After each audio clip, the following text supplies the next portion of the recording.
Welcome back to another quick guide. Today I'll teach you how to make Windows 11 right click like Windows 10. And it's literally an easy process. Make sure to watch until the end of the video to know how it's done. To make Windows 11 right click like Windows 10, follow these steps using the command prompt.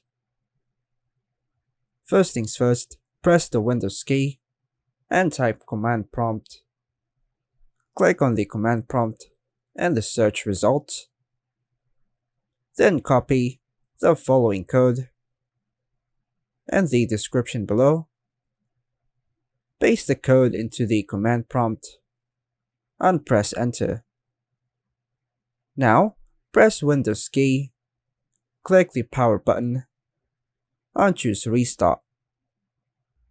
We had to restart our PC to take these effects.